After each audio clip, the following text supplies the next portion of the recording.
Você já sentiu que vivemos tempos de grandes mudanças? Em meio ao caos, há uma mensagem poderosa escondida no Evangelho, uma luz que pode guiar nossas almas durante a transição planetária. O renomado médium e expositor Haroldo Dutra Dias compartilha nessa palestra, lá no México, um recado urgente, uma revelação espiritual que pode transformar o seu coração e a visão sobre os acontecimentos à nossa volta. Imagine estar no meio de uma tempestade, e de repente, enxergar um farol.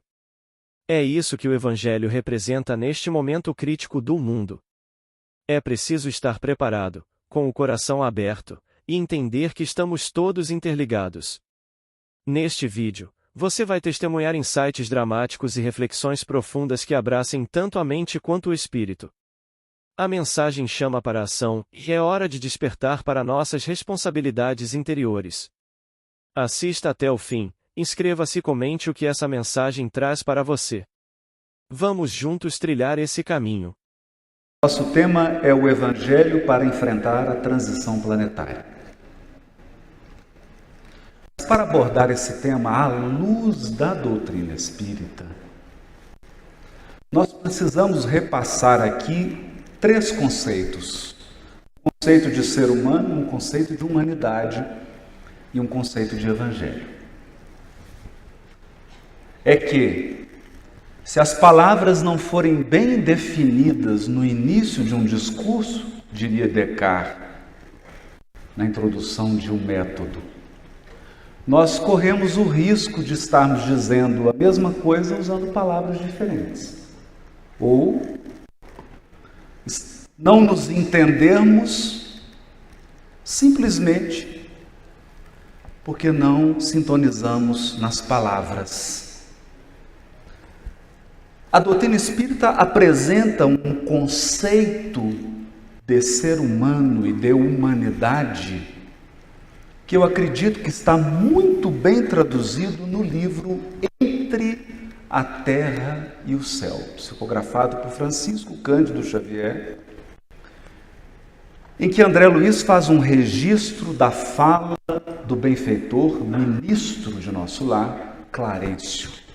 Ele diz assim: sabemos que a humanidade universal, nos infinitos mundos da grandeza cósmica, está constituída pelas criaturas de Deus em diversas idades e posições. Essa definição de uma humanidade que abrange todos os mundos desse universo indevassável pela inteligência humana, dessa obra divina infinita,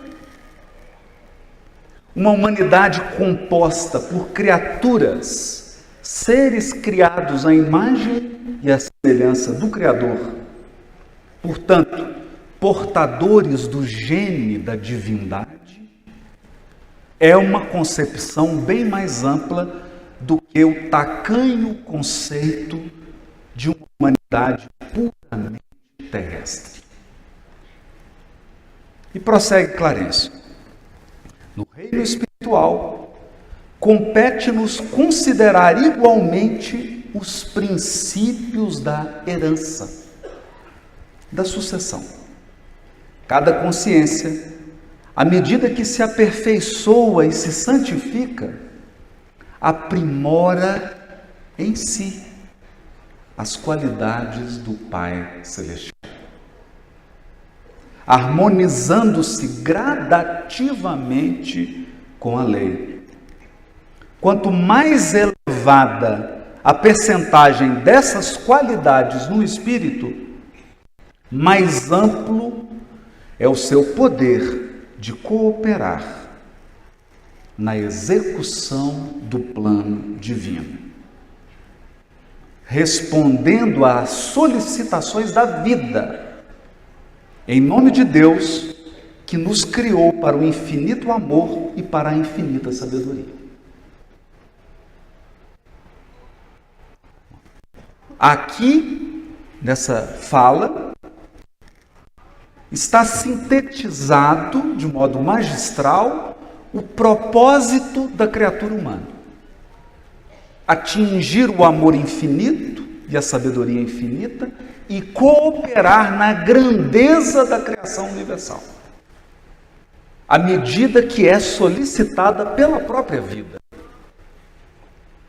Então não se trata de um movimento ou de uma construção puramente humana, que nós erguemos com as nossas mãos, mas se trata da obra do Criador que nos convoca na medida das nossas potencialidades, na medida da sabedoria e do amor que nós já erguemos na intimidade da nossa própria consciência.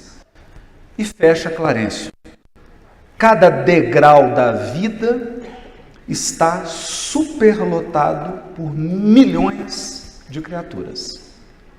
O caminho da ascensão espiritual é bem aquela escada milagrosa da visão de Jacó, que passava pela terra e se perdia nos céus. Aliás, uma metáfora interessantíssima. No livro de Gênesis, o patriarca Jacó visualiza uma escada, e é curioso porque enquanto alguns subiam, os anjos desciam essa escada, revelando que aqueles seres que já desenvolveram essas qualidades divinas descem aos níveis inferiores da evolução para auxiliar, para orientar, para educar e, sobretudo, para amparar, sustentar. Não há inércia nos planos mais altos da vida espiritual, pelo contrário. No fundo, evolução espiritual, à medida que é conquistada, nos transforma a todos em educadores. Quem mais subiu, mais educador se torna daqueles que estão subindo. É a dinâmica da solidariedade do processo evolutivo. Dinâmica da solidariedade. Aliás, o processo evolutivo possui uma série de princípios, e um deles é a solidariedade. É por isso que o codificador, no livro Obras Póstumas, escreveu um texto magnífico chamado O Caminho da Vida. Nele, Kardec compara a evolução do espírito a uma grande jornada em direção a uma montanha muito alta. Mas esse caminho, em intervalos regulares, ele é interrompido por uma grande e desafiadora floresta. Então, aqueles que estão no início do caminho, quando enfrentam a primeira floresta, naturalmente se ferem aos outros, tropeçam, caem, se machucam, saem novamente do outro lado, onde o caminho, segundo o codificador, é ensolarado, amplo, margeado por flores. Ele caminha novamente, se recupera e volta a encontrar uma nova floresta, mas desta vez mais experiente. Se fere novamente, cai, mas vai aprendendo a dinâmica de enfrentar uma floresta.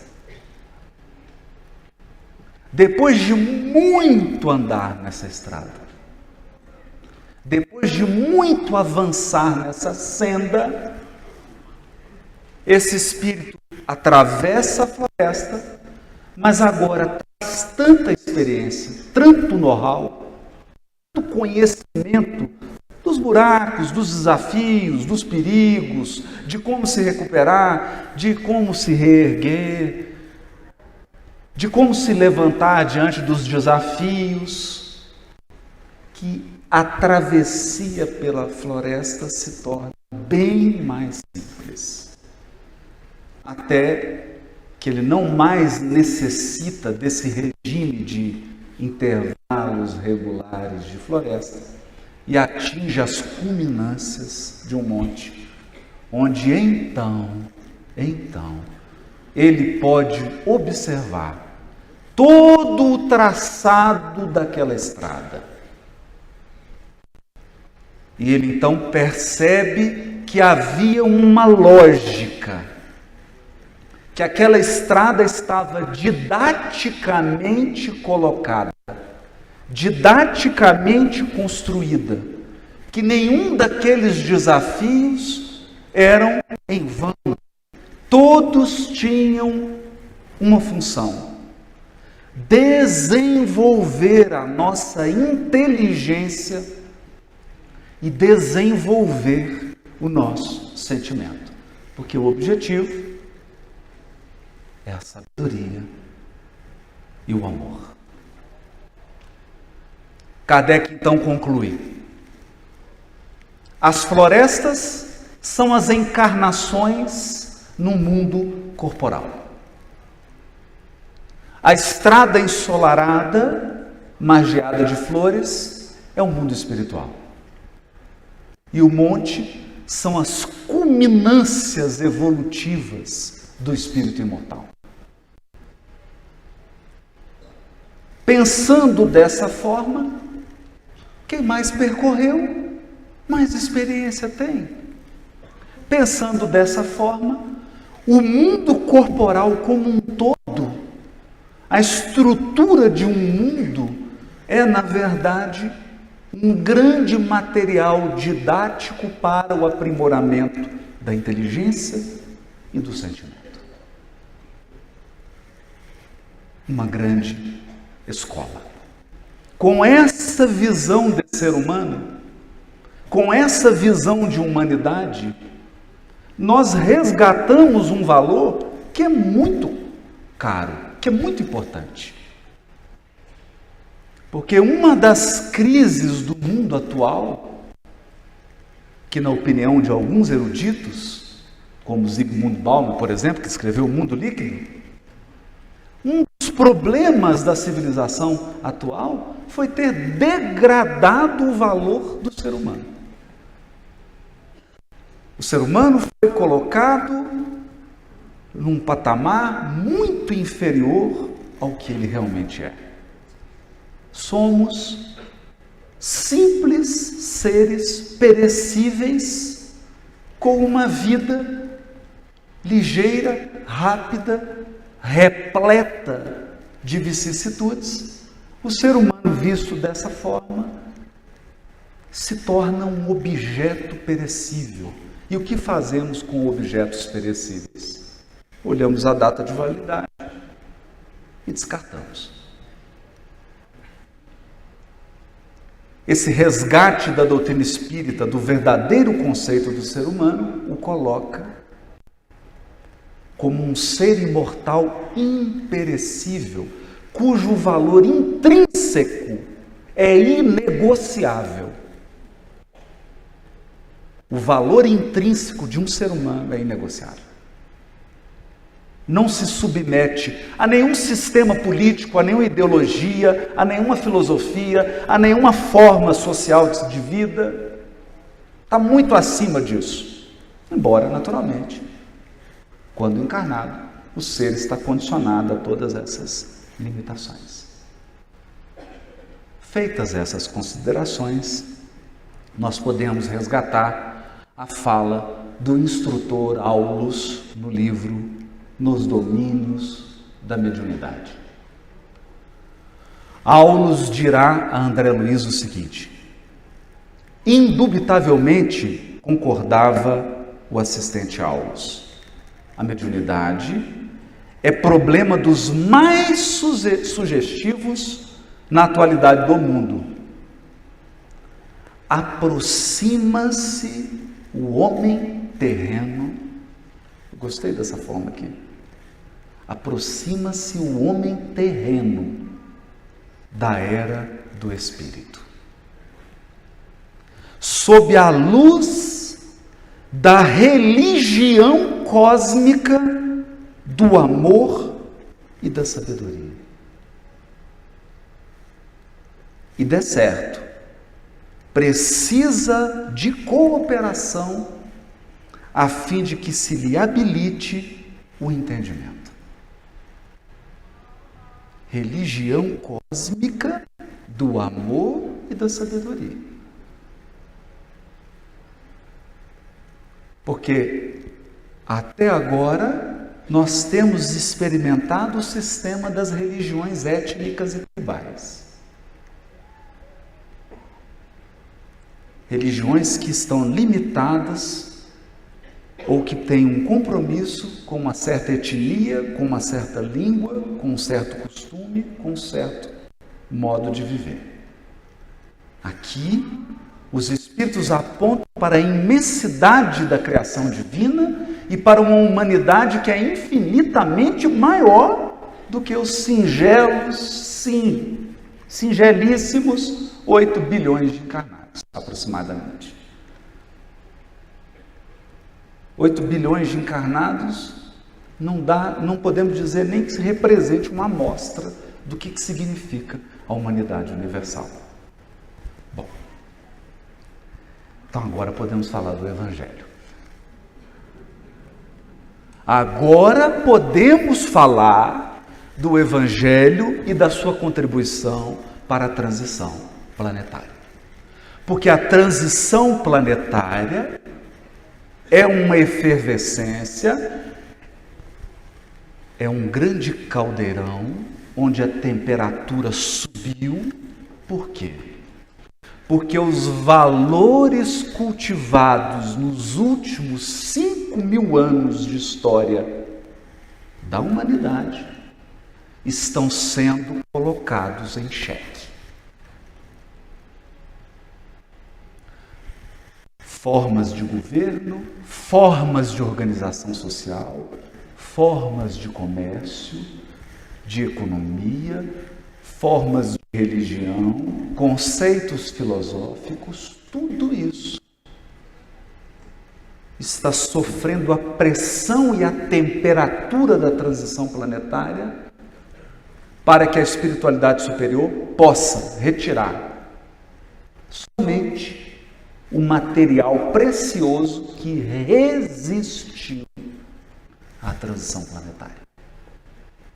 Tudo aquilo que é construção puramente material, tudo aquilo que não consegue sustentar a marcha do espírito imortal, irá perecer na transição planetária.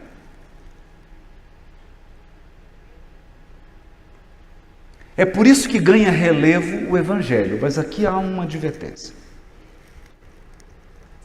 E eu disse, nós precisávamos definir 3 conceitos: ser humano, humanidade e agora Evangelho. Evangelho, nós sabemos, vem do grego Evangelion. Angelion, em grego, é mensagem, notícia. Mensageiro é o angelos, ou anjo. Evangelion é uma notícia boa. Uma boa notícia. Portanto, quando nós enunciamos a palavra Evangelho, a boa notícia, surgem algumas perguntas. Quem está dando a notícia? Qual é a notícia? Por que ela é boa? Séculos e séculos de cristianismo construíram um conceito teológico de evangelho. E muitos movimentos religiosos, e em muitos espíritos e espíritas, ainda vigora o conceito dos séculos passados do evangelho. É um atavismo. O evangelho é associado a uma hierarquia sacerdotal. O evangelho é associado a um conjunto de dogmas. O evangelho é associado a um registro escrito de um fato ocorrido, que talvez seja o pior.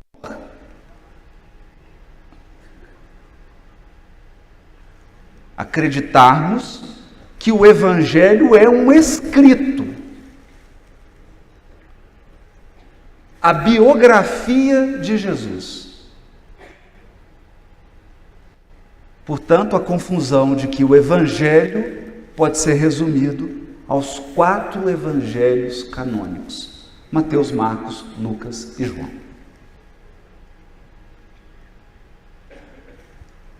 Então,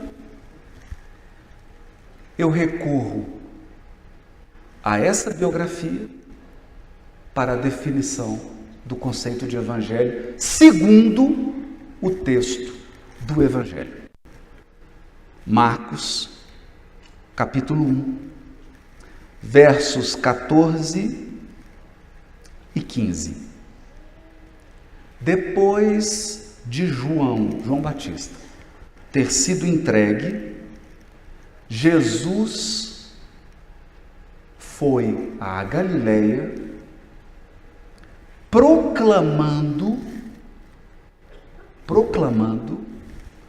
o Evangelho de Deus.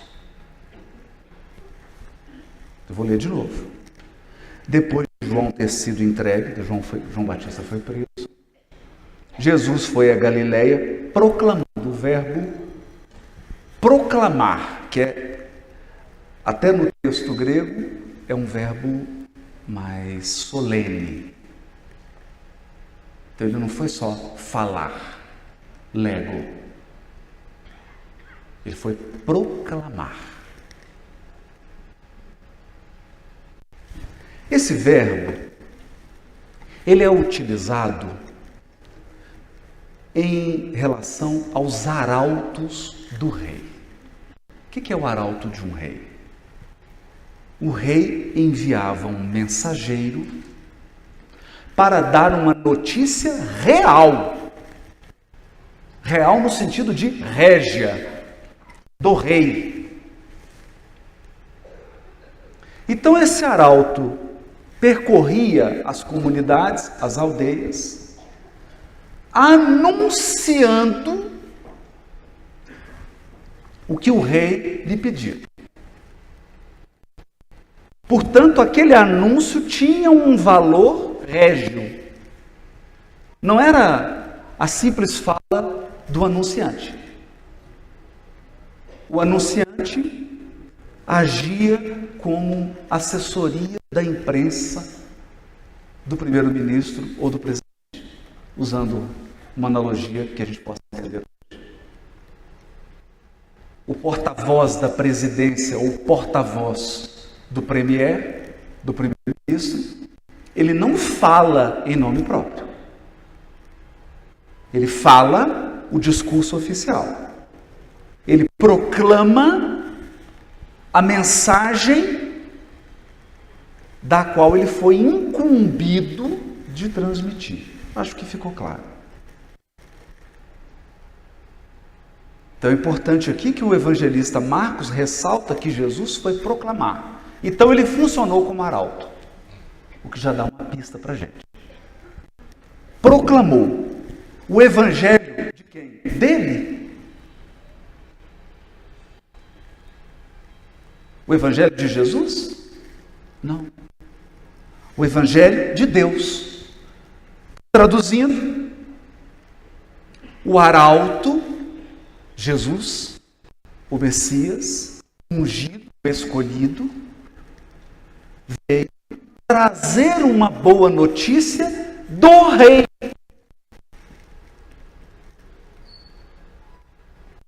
Veio falar em nome do rei, dizendo: o tempo se completou. O sentido aqui de completar é plerou, encheu. Como você tem, alguém pede água, por favor. Aí a pessoa começa a colocar água no copo. Chega uma hora que se ela colocar, derrama. Então, encheu o copo. O verbo aqui é esse, encheu. Então, o tempo foi preenchido. O ciclo chegou. Chegou o momento. Olha que bonito isso. O tempo se completou e o reino de Deus aproximou-se. É uma pena. Outro dia eu li uma coisa na internet e alguém falou assim: o problema da internet hoje é a interpretação de texto. Que eu traduzi: o reino de Deus está próximo. Usando uma locução em português.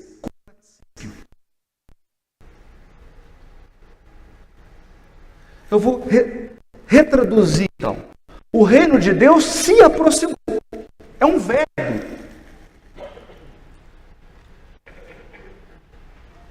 Então aqui já revelou muita coisa, porque o verbo é proclamar. A boa notícia é do rei. Aqui já está dizendo que o rei é Deus.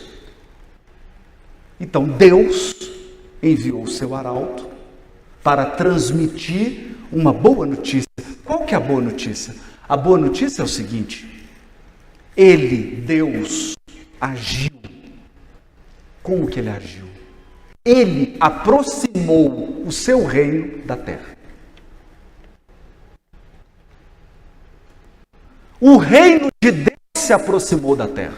Não foi a terra que, por mérito, subiu os degraus da evolução e chegou no reino de Deus. Foi o reino de Deus que tomou a atitude, que concretizou a atitude de aproximar-se dos degraus inferiores da escada evolutiva.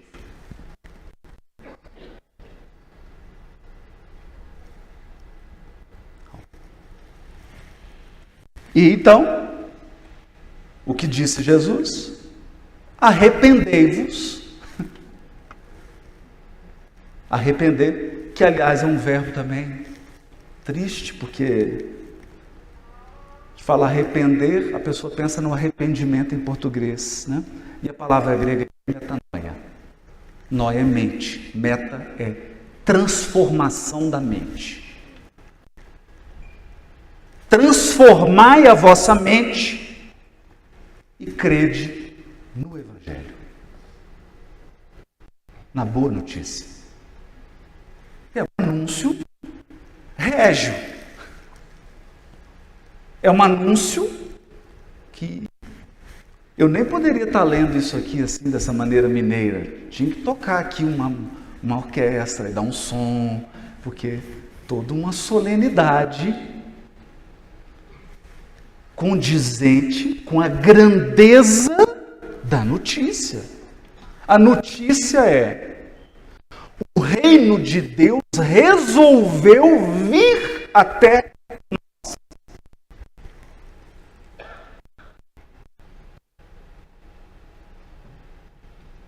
Essa é uma grande notícia. Porque eu fico me perguntando, quantos degraus faltam para nós subirmos até lá?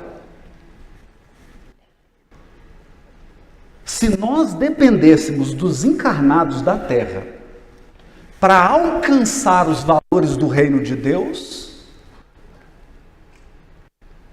cada um faz as suas contas aí. Quantos milênios seriam necessários? E a gente está reclamando que está na transição planetária. São muitos degraus.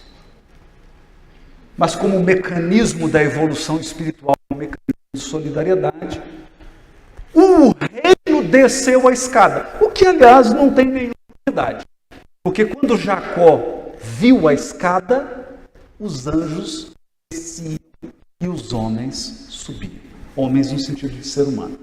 Os seres humanos subiam, mas os anjos desciam.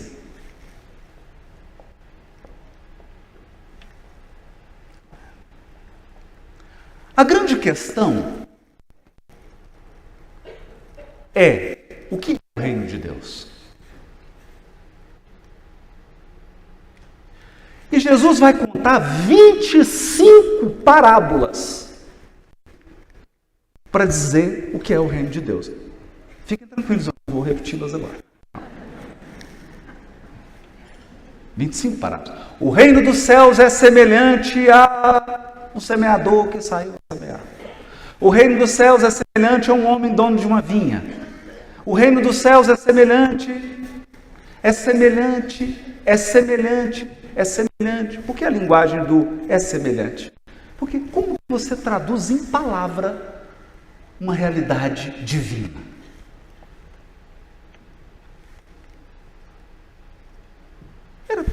Eu poderia passar um papel agora e te fazer duas perguntas. Primeira, qual foi o momento mais emocionante da sua encarnação? Aí você vai escrever. Para mim foi esse. E aí eu coloco a segunda pergunta. Descreva em uma frase. Você acha que vai transmitir? Será? Será que as palavras são tão boas assim? Então, transmitir a essência do reino de Deus não é tarefa para as palavras. Portanto, e aqui há um elemento interessante. Quando eu penso em rei, num reino, eu vou simplificar bastante. Um reino, eu preciso de um rei. Nós já temos Deus. Eu preciso de leis. Leis do rei. No caso, leis divinas. Eu preciso de um povo. Aqui no caso, as criaturas de Deus em diversas idades e posições. A humanidade universal nos infinitos mundos da grandeza cósmica. Esses são os seres. Mas, se eu consigo facilmente identificar que Deus é o soberano, regente, e que os mundos infinitos constituem as diversas comunidades desse reino, onde está escrita a lei de Deus?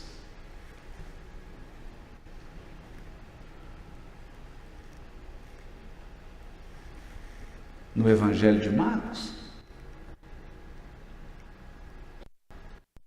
No Alcorão? Na Torá? Então, essa pergunta do codificador, ela é bastante profunda para esse tema. Quando os Espíritos respondem, a lei de Deus está escrita na consciência. E o Kardec, muito perspicaz, continua. Se está escrita na consciência, para que os textos? Para que escrever? E os Espíritos apresentam uma série de problemas que nós temos. Falta de memória.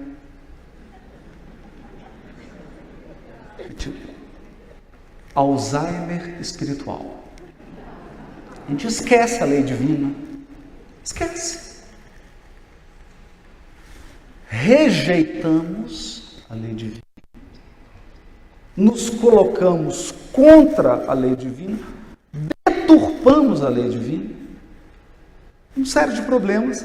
Daí, Deus permite que a lei divina seja traduzida em palavras.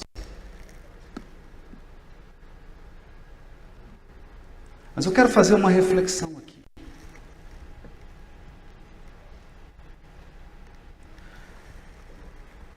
Jesus está dizendo que o reino de Deus se aproximou, que era preciso mudar a mentalidade e se preparar para essa aproximação do reino de Deus. Onde nós poderíamos presenciar, olhar, ler a lei divina? Na consciência de um ser que se corporificou na terra. Então, ao invés de Deus ter enviado um pergaminho ou duas pedras, Deus enviou uma consciência.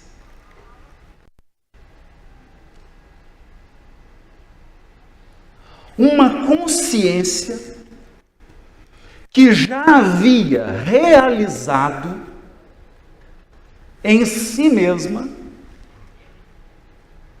os potenciais e valores divinos de que todos nós somos portadores.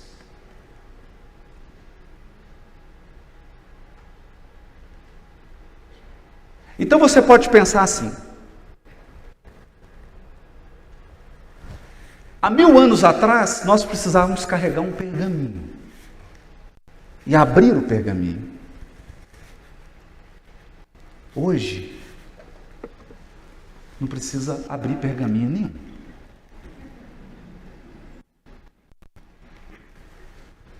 Ou é um pergaminho mais moderno. Nós estamos próximos de uma tecnologia em que eu não vou precisar nem carregar mais. E o conteúdo será transmitido com imagem, som, movimento, sensações.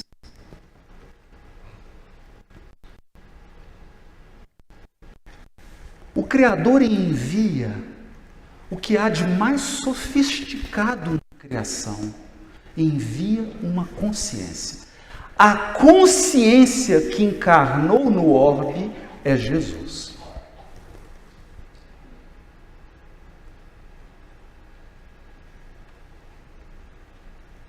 É a consciência que concretizou a lei. Porque uma coisa é você ler a lei, outra coisa é você presenciar a lei se concretizando na vida da comunidade. Vou dar um exemplo. Eu posso ter a lei de trânsito que estabelece sinal verde, sinal vermelho, faixa de pedestre. Mas bonito mesmo é você chegar a uma cidade em que, quando você coloca os pés na faixa de pedestre, seus pés não são arrancados por nenhum veículo. Não?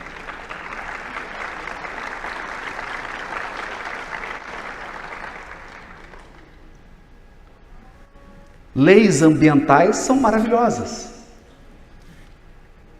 mas o belo é ver práticas,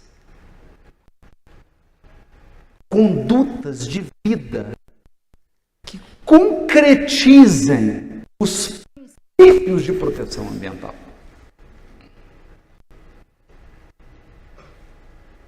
Então Deus poderia ter feito um discurso, poderia, ele não é Deus? Poderia ter feito um discurso. Poderia ter enviado um livro, mas enviou uma consciência. E é por isso que se diz aqui que o reino de Deus se aproximou da terra. Se aproximou da terra porque Jesus encarnou no orbe.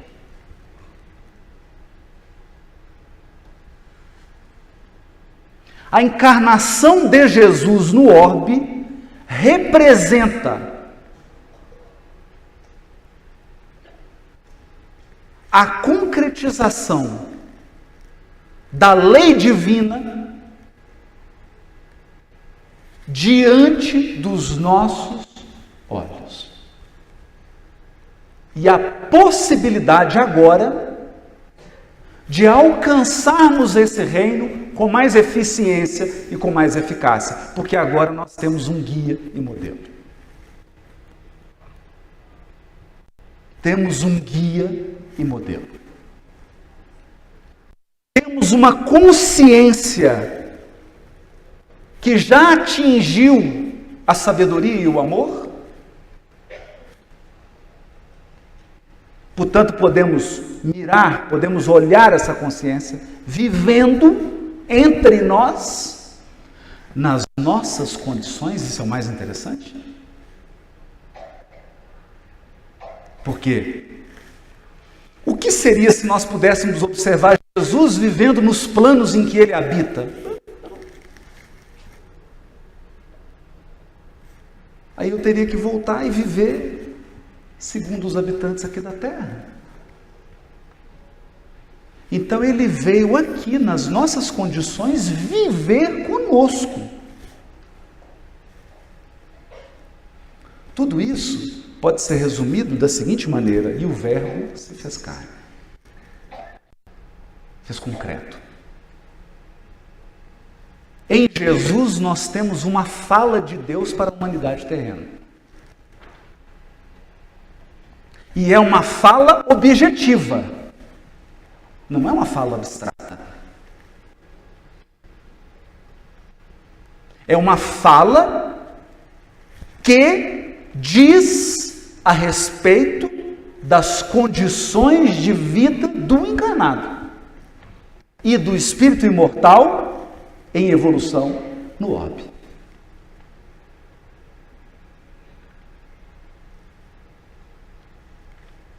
E mais, ele não apenas se coloca como um modelo de conduta, e isso é interessante, porque quando nós falamos de moral, moral tem a ver com conduta, com prática, e quando você fala dessa parte do direito que é moral, que é conduta, que é prática, você precisa de um paradigma.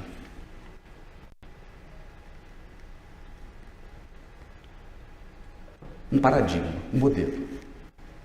Mas Jesus não é só um modelo, ele é também um guia. Então significa que a ação dele na nossa evolução é uma ação proativa. Ele nos guia. Ou, se você preferir, o Cristo Consolador, Evangelho segundo o Espiritismo, mensagem do Espírito de verdade. Eu, jardineiro das vossas almas, as cultivo no silêncio dos vossos pensamentos.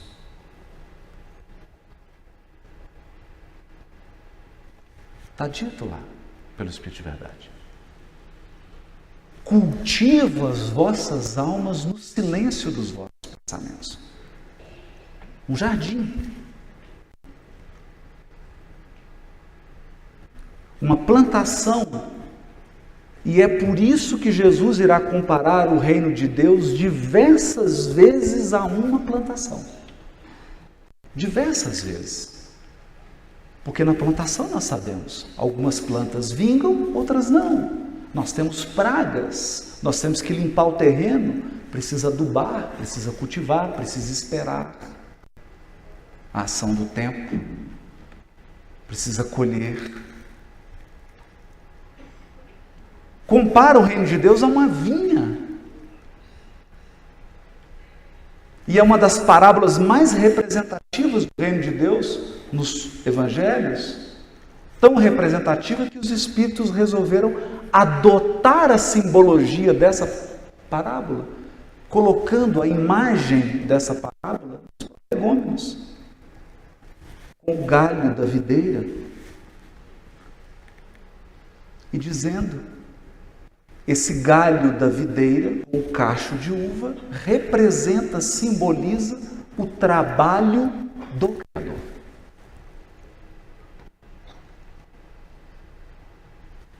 O trabalho de extrair do conjunto espírito-carne, espírito encarnado, a essência espiritual da evolução.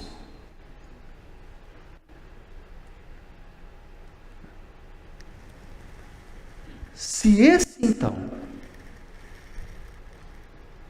é o conceito de evangelho, o verbo está próximo de nós, conduz a evolução planetária e representa o nosso modelo de acesso à lei divina e de concretização da lei divina que está na nossa consciência. Mas o que fazer hoje? O que fazer com o Evangelho hoje do século XIX? De 2019, do século XXI. Do século XXI, em que a humanidade está toda conectada, em que as relações comerciais são todas globais, em que os problemas também são globais. Problemas de imigração, problemas ambientais, problemas da criminalidade. A criminalidade hoje é global.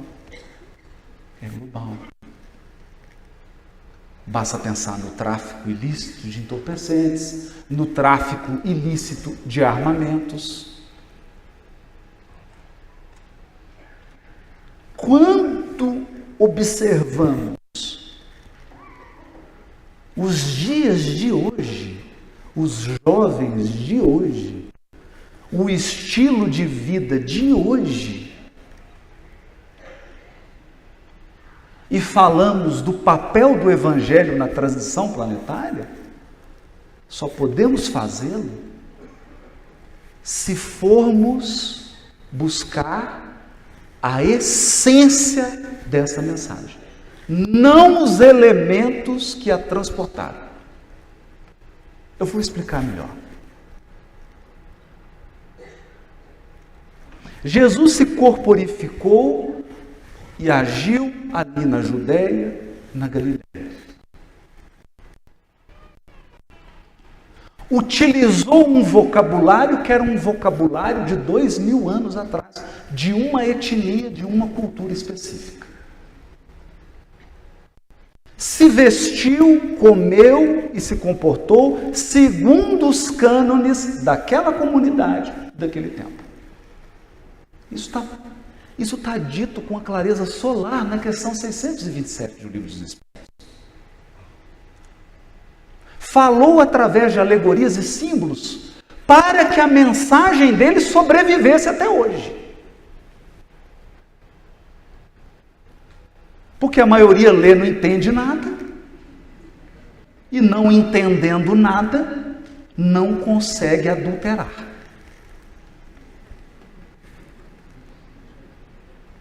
Se ele tivesse dito tudo direto, já estava tudo deturpado.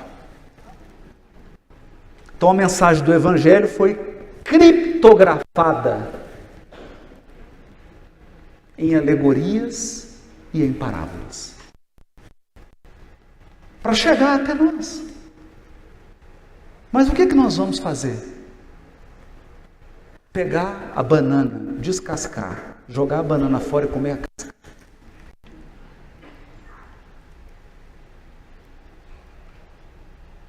Então, toda vez que nós falamos sobre essa proximidade do reino de Deus, nós estamos falando de princípios, valores, não regras. Não regras. Querem ver? Eu fui examinar uma regra do Tribunal de Justiça de Minas Gerais, de 2 séculos para trás, final do século XIX, início do século XX. É proibido amarrar os cavalos na porta do tribunal.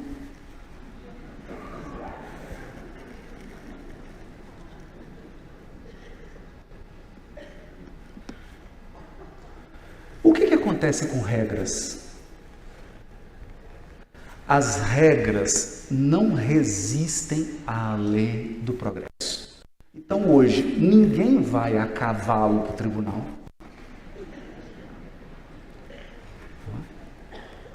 Não tem, mesmo que vá. Porque pode sempre ser alguém exótico, né? Sempre tem. Incluindo juízes, né? O sujeito quer ir a cavalo por fora. Mas mesmo que ele vá, não tem onde amarrar. Esse é o grande problema. Então a regra ficou obsoleta. Porque ela era uma regra para uma situação temporal. Ela era uma regra para uma situação cultural específica. A situação mudou, a regra se tornou obsoleta. Mas será que o Evangelho é um conjunto de regras? Se Jesus disse que os céus e a terra passariam, mas as suas palavras não? Então será que a mensagem do Evangelho é constituída de regras temporais e culturais? Ou é constituída de princípios e valores?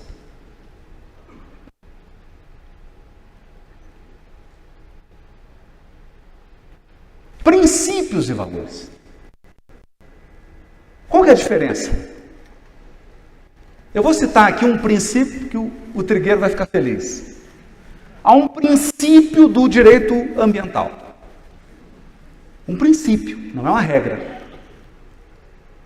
É o princípio da preservação. É um princípio. O que diz esse princípio? Ele diz que todo o esforço do legislador, olha isso, do legislador, todo o esforço do julgador, todo o esforço do executivo e todo o esforço da população deve ser no sentido da preservação.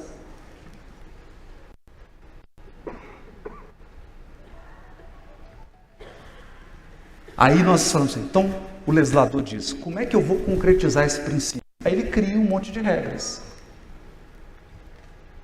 Então, você pode criar uma regra, por exemplo, limitando ou proibindo o plástico. Mas se Deus quiser, daqui a pouco não vai ter mais plástico. A regra vai se tornar obsoleta, se Deus quiser, né, André? Mas o princípio não. Então nós podemos combinar, o Divaldo já aceitou, um próximo congresso no México daqui 400 anos. Não haverá mais plástico, mas o princípio da preservação ambiental continuará de pé.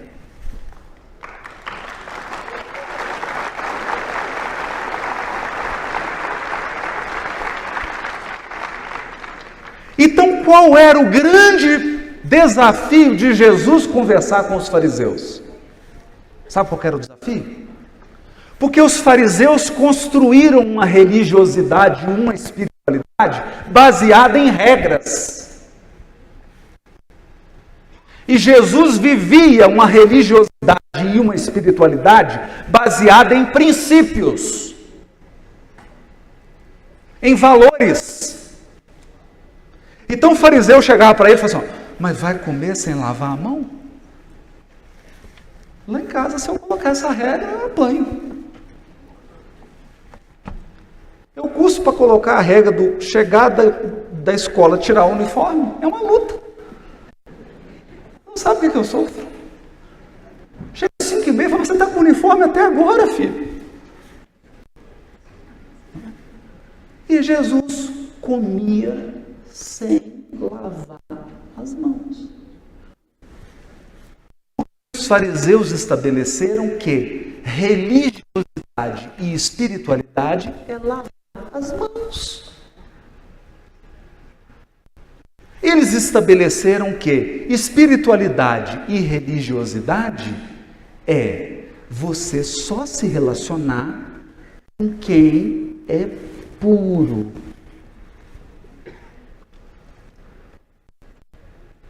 E Jesus procurava todos os sofredores, todas as pessoas perturbadas, todas as pessoas em erro, conversava com elas, sentava-se com elas e comia com elas.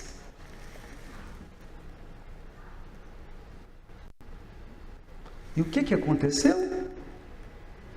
Todas as regras do farisaísmo, hoje, 2019, se tornaram obsoletas.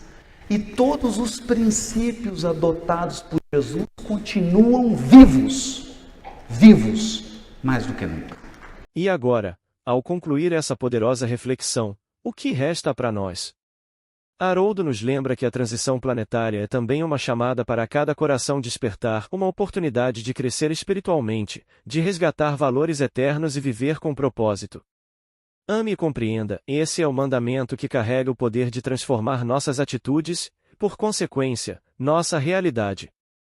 Pensar no coletivo, no auxílio ao próximo, resgatar a fé ativa, e esse é o caminho. Pense, se cada atitude fosse embasada no Evangelho, quantos passos poderíamos dar rumo à regeneração desse planeta? Que essa mensagem seja a faísca que acende sua responsabilidade interior. Se essa reflexão tocou você, compartilhe essa mensagem com alguém que precisa reavivar a fé e o entusiasmo pela vida. Deixe nos comentários o que ficou no seu coração. Inscreva-se e siga conosco nessa jornada de luz.